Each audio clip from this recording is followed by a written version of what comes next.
Hi, welcome back. In this video, we're going to put the fork legs and front end back together on the bike.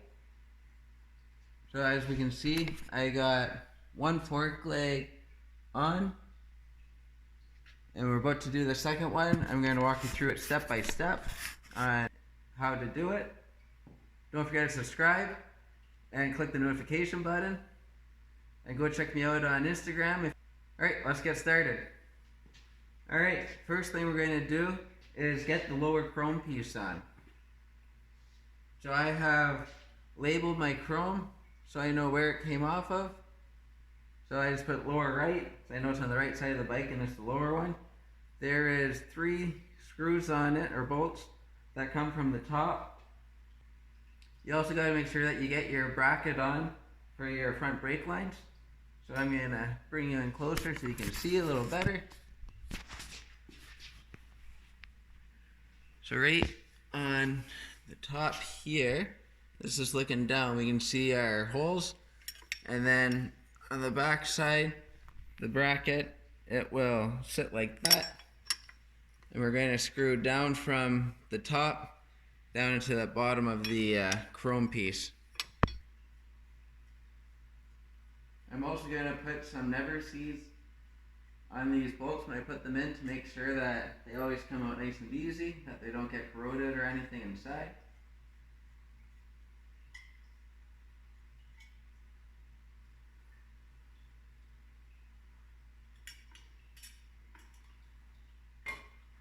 So I like to get that bracket sitting where it's supposed to be, and then I drop both bolts through it, and that holds it in place.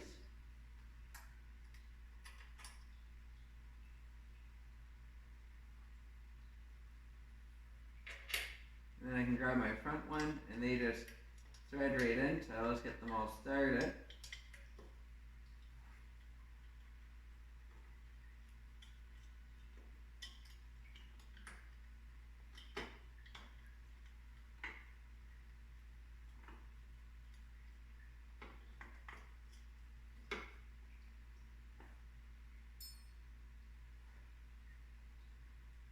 And then I'll grab my Allen key, they're a number 5.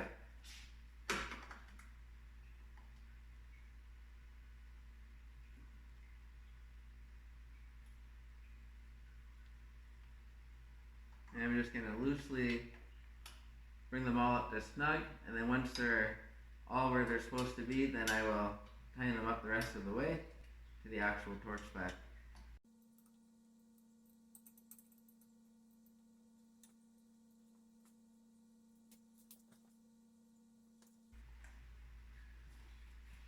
So they're supposed to be 7.2 foot-pounds. So we go in our calculator, 7.2 times 12. And that gives us 86.4 inch-pounds.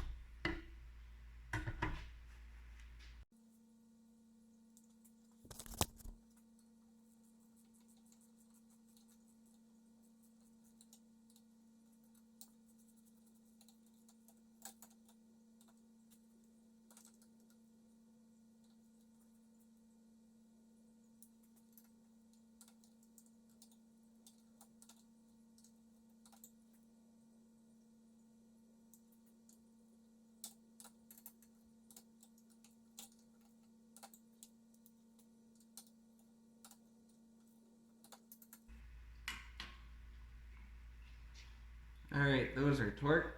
I would like to point out that for these steps is the exact same for the other fork leg. That's why I didn't bother showing it. It's identical, just opposite side. And once we get this fork leg in, then we'll be working on both sides to finish it off. Alright, so our next step is to shove the fork leg up, and we're going to make it flush with the top pinch here, where the handlebars bolt onto. I also have these tightened down, just snug, just so they're compressed all the way so things sit at the right height. And it's important to make sure that both fork legs are sitting at the same height. And then the lower pinch bolts, they are down on the side right here. So when we slip that in, we'll snug those up and then torque them. And then the top pinch bolts are right up here, but we aren't worried about these ones quite yet. We're just gonna come right flush to here, like how this one is. You can see it's nice and flush.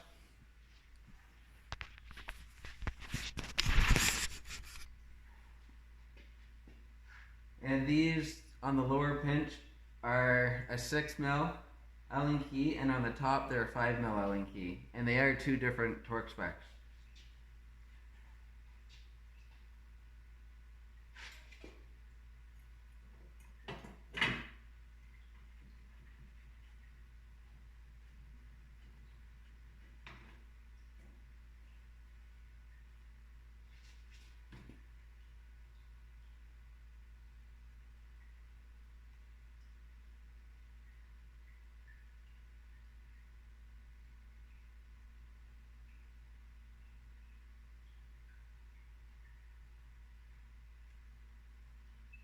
Now we'll snug that up.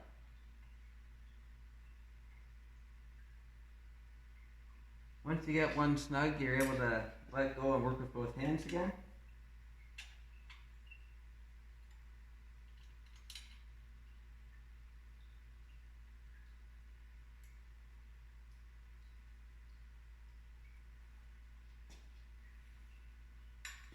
And these, for a torque spec, are 14 foot-pounds or 20 Newton meters. So 14 foot-pounds, when we go on the calculator to make it inch pounds, we go 14 times 12 to put into inches, and it's 168 inch pounds. Like my torque wrench for this smaller stuff is all in inch pounds instead of foot pounds. So I'm going to work my way up in increments. So I'm going to start at 90 inch pounds and go up from there.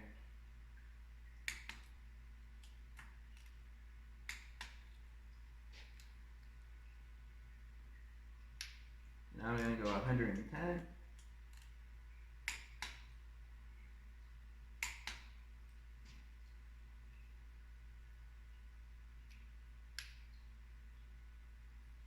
Now 130.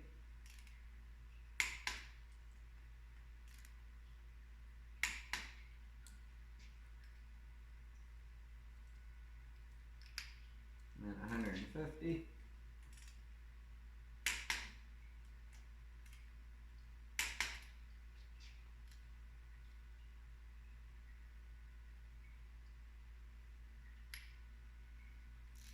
There we go, 160.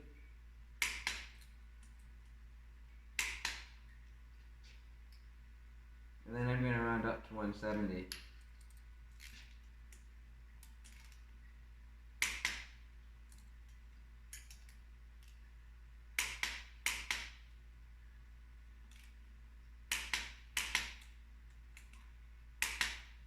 And I'm going to go triple check the other side one last time before I move on.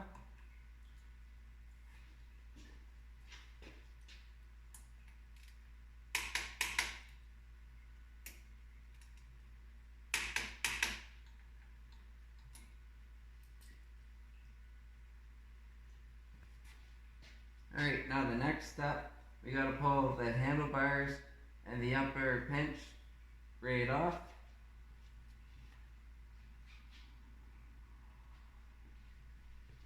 So we're going to pull the handlebars along with the upper bracket or upper pinch, whatever you want to call it. We're going to pull that off so we can get the rest of our chrome and our washers and everything in place. So I have it snugged down, so I'm going to loosen it up.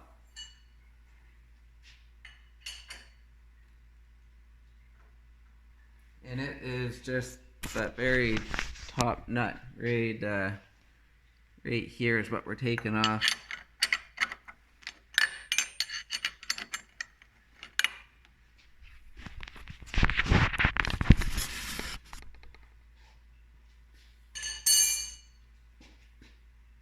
And there is a washer with it too. So you'll probably have to get the bars up just a little bit. But keep in mind for that washer so it doesn't go flying and then you have to chase it around the garage. And before you start trying to pull the handlebars off, you're going to want to make sure that you pull your bolts out for your windshield bracket. Otherwise, it will not go.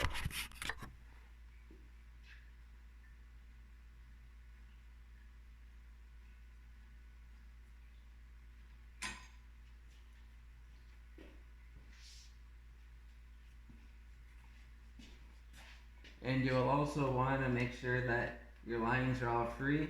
I find it's a little bit easier if they're not inside their keepers. It seems to give the handlebars a little more mobility and flexibility to get out of the way where you want them.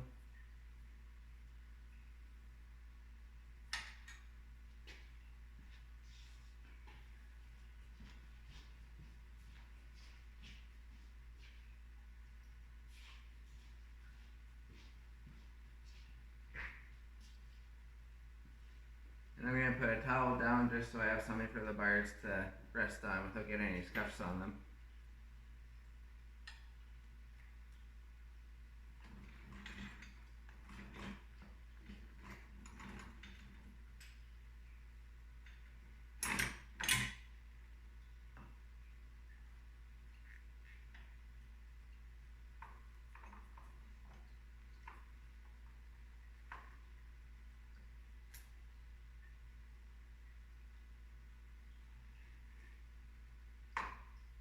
And we're just going to carefully let those balance there for a minute. And now both sides are the same. So it's going to go your washer, and then it's going to go your rubber gasket sitting up like that, and they're going to slide down on the fork leg.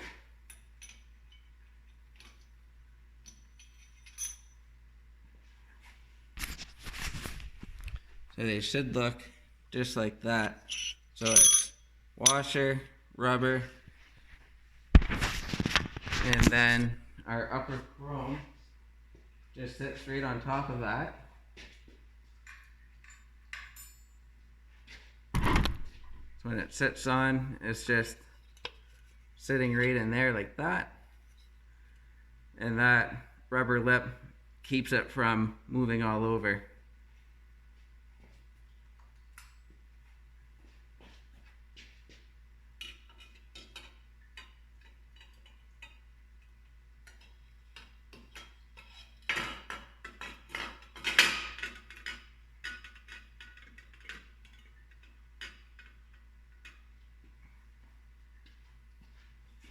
And then same thing on the other side.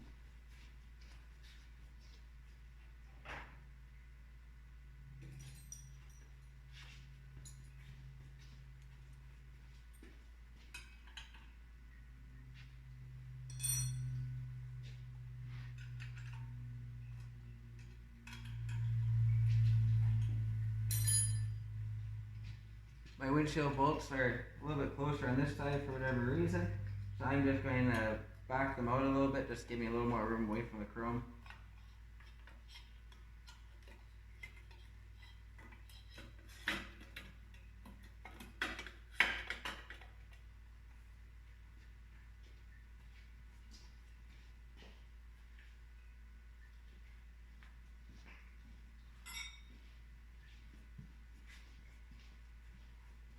And I've just rebuilt these forks, so I'm going to double check my top nuts on the fork legs to make sure that they're tight.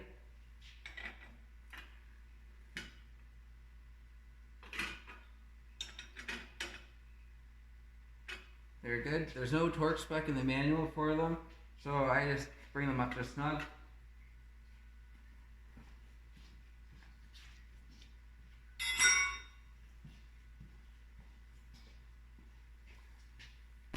And before we put the handlebars back on, I'd like to show you down here. If you have to rebuild your steering knuckle bearings, I've done them twice on this bike now. Once you have the handlebars off, you would have the fork legs off at the same time. There's this little keeper here that keeps them from spinning.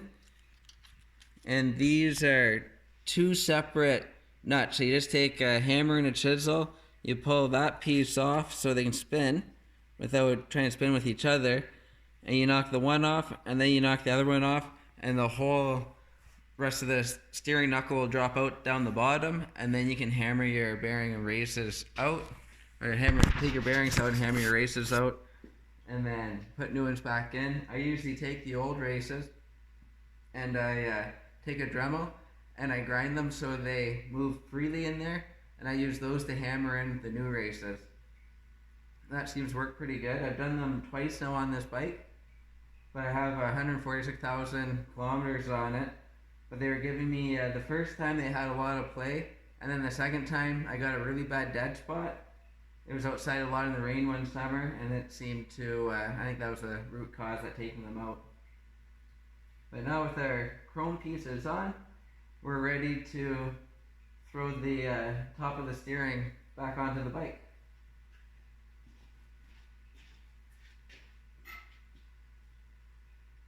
So we're just going to gently roll it back up and over, line it up on everything.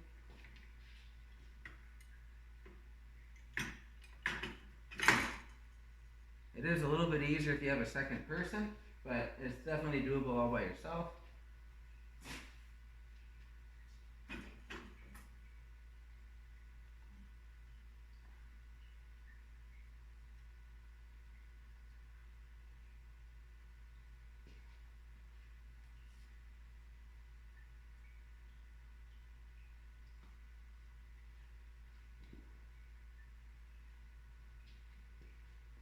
And then you want to double check your lines, and I have one line that didn't go where it's supposed to, so I'm going to pull the handlebars back off. So I'll just give you a quick show. It's easy for it to happen. So it's supposed to be clutch cable out in front, which will eventually go back into this little groove, and then your wiring for your signal light and horn, it all comes behind your handlebar here, so that's right. But then on the right side of the bike, I have the cabling for the start and kill switch coming behind, which is correct, and then the brake line is coming behind, which is incorrect. It's supposed to be on the front with the two throttle cables up here, which will then run in there. So I'm going to pull the bars back off and resituate.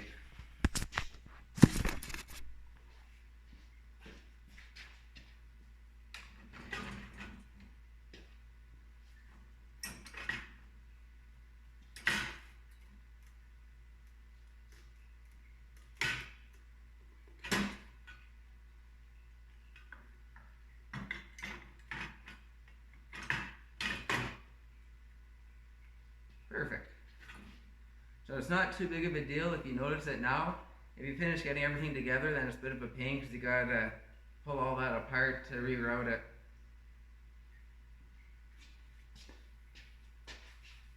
And then we'll shove our lines in where they're supposed to be.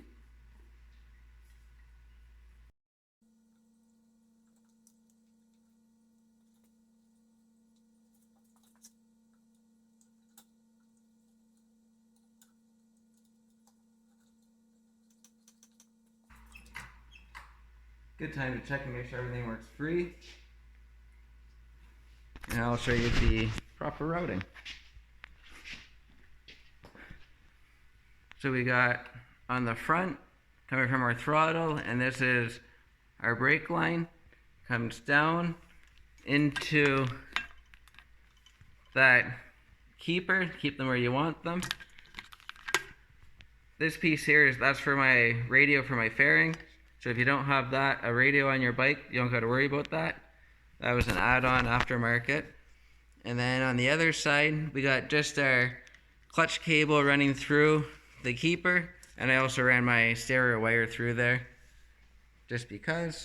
And then on the back side, we've got our wiring harness for our signal lights and horn and high beams.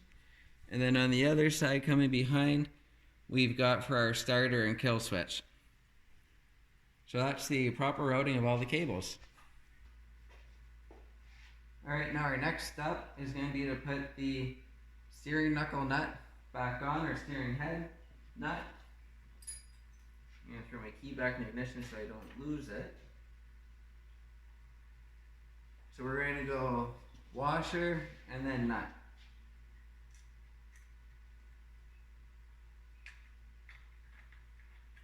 And I'm going to tighten this down before I cinch up the top bolts, and before I put the bolts back in for the windshield bracket.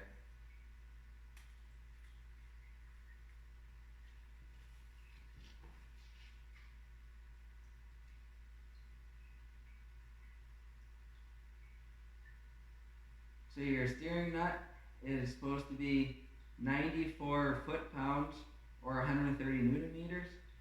So I'm going to grab my 1/2-inch drive and torque it down. I don't need to convert it because my 1/2-inch drive is already in foot-pounds.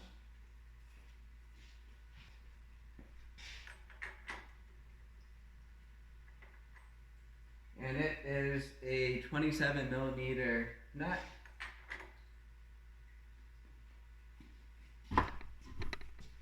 I'm going to have the steering turn all the way to the right side, so as I tighten, it's already up against the bump block, and it'll make it so I'll be able to get the appropriate tightness. So I'm going to start at 50 foot-pounds and work my way up from there.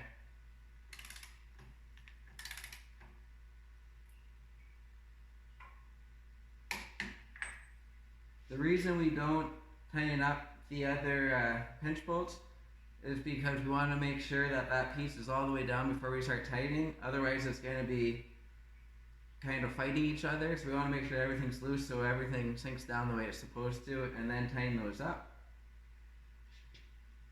And then double check your height too, in case for some reason you weren't down all the way and it throws your height off.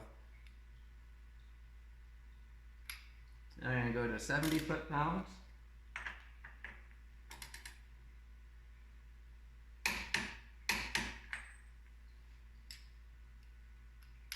Now we're going to go to 80.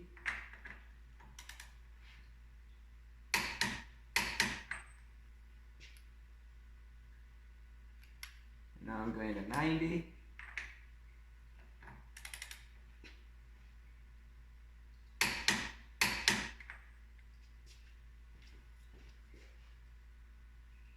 And now I'm going to 94.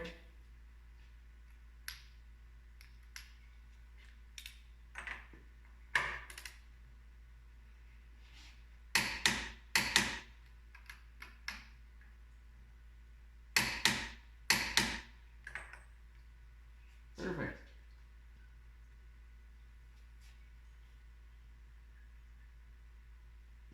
Everything feels good there.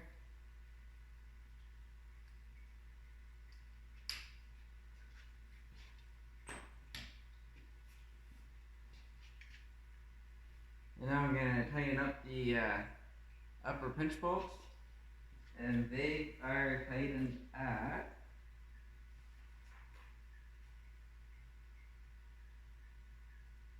7.2 foot-pounds.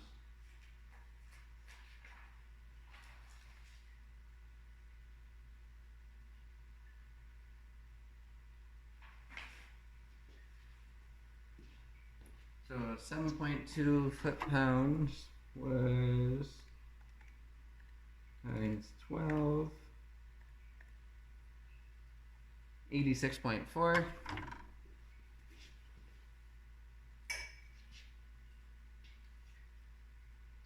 I'm going to start at 50.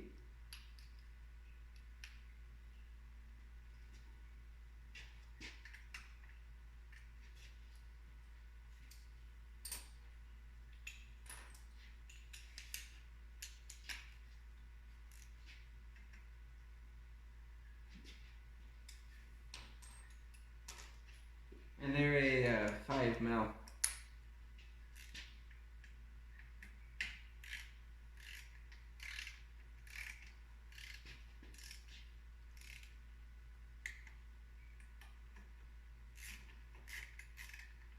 And I'm going to do both sides at the same time, so I'm just going to jump back and forth with the torque wrench.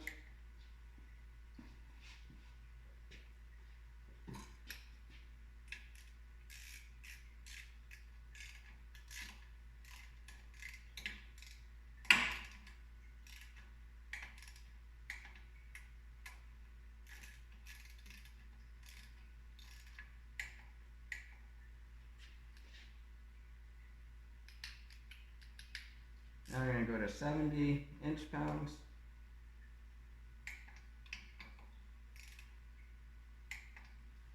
We'll go to the other side.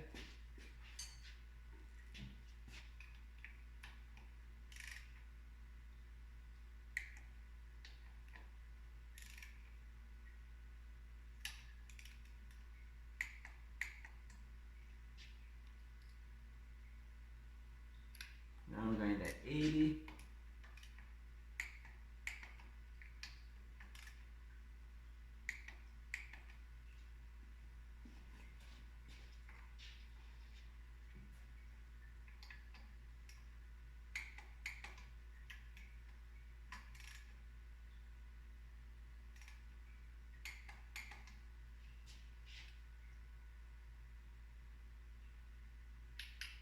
Now I'm going to go to 86.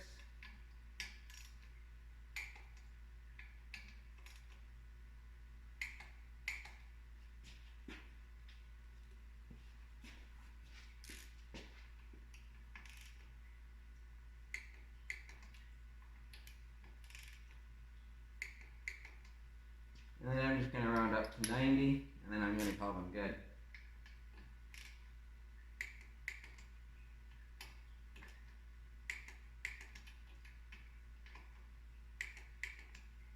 But you definitely don't want to over tighten them and snap them, because you either have to get it machined or get a whole new upper piece. So definitely use the torque wrench, and then you know that you're where you're supposed to be, and you don't got to worry about anything coming loose either.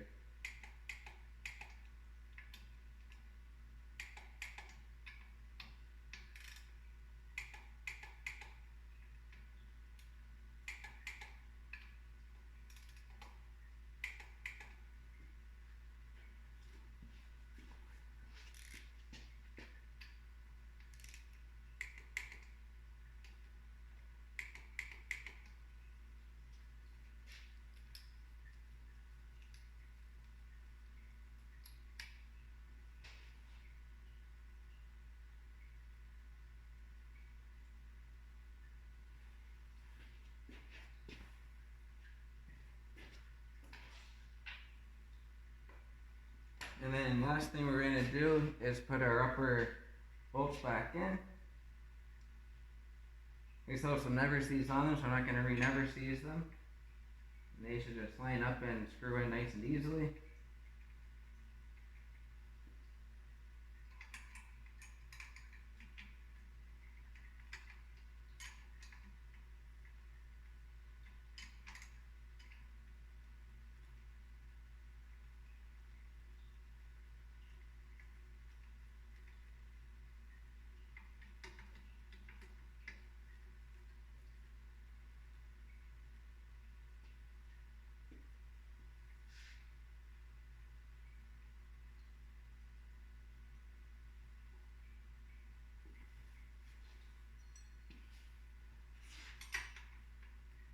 And they're just 14 mil.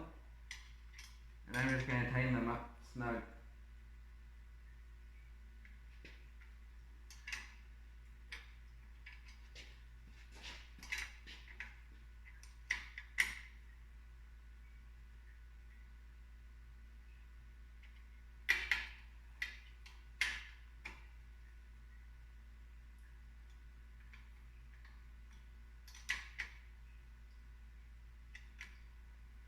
Perfect.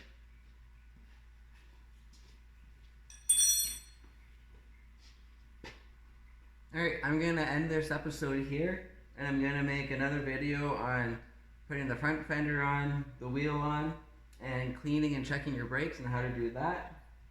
I'm not going to throw the fairing on yet, so once I get everything back together, I'm also going to do a compression test before I throw the tank back on. I'm probably going to change the plugs. I got a new set of plugs kicking around.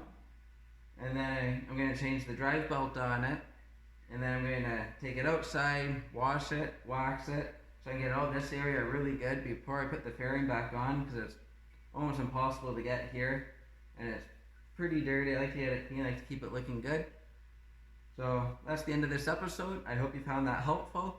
Stay tuned for the next episode to see how to finish getting your front end back together with the wheel and fender and your brakes. Don't forget to subscribe and click the notification button. Go check me out on Instagram at Clargo Garage. Thanks for watching. Have a great night.